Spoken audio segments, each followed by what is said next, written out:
Hi guys, welcome back to my channel DK pictures Bhojpuri. My name is Deepak Singh Chhaprahiya. फिर से स्वागत करता हूं अपने इस चैनल डीके पिक्चर्स भोजपुरी में और हाजिर हूं एक बहुत ही दर्द भरा गीत लेकर दोस्तों। और आप लोग चाहते हैं कि मेरा लिखा हुआ गाना एक भी आपसे मिस ना हो तो इस चैनल को सब्सक्राइब करके बेल आइकन घंटी को दबा दीजिएगा, क्योंकि मैं डेली इस पर एक नया मैटर लेके आता हूँ।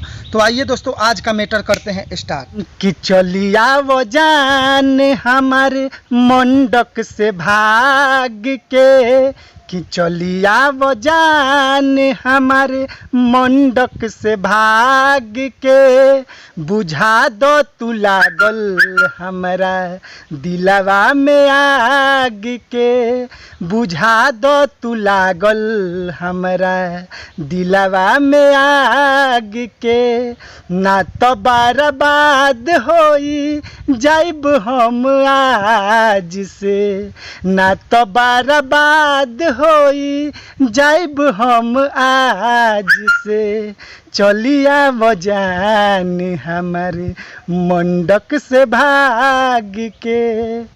दिल की हसरत जुबा पे आने लगी, तेरी जुदाई की आहट मुझे तड़पाने लगी। दिल की हसरत जुबा पे आने लगी, तेरी जुदाई की आहट मुझे तड़पाने लगी। ये मेरे प्यार की इंतहा है या मेरी दीवानगी, हर सूरत में तेरी सूरत नजर आने लगी। आइए दोस्तों, फर्स्ट अंतरा को स्टार्ट करते हैं। हई कमजोर दिल के तू ही हो सहारा, तू नाही मिलबू हमके हो जाइब बेसहारा।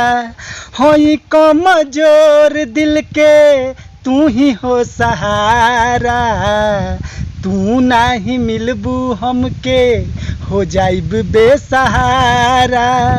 तू तरपबू हमरे लागी सुबह साँझ के, तू तरपबू हमरे खातिर सुबह साँझ के, चलिया वो जान हमारे मंडक से भाग के, चलिया वो जान हमारे मंडक से भाग के।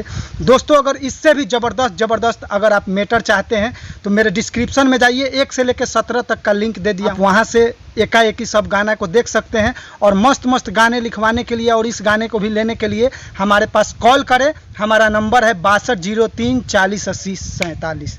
जय माता दी।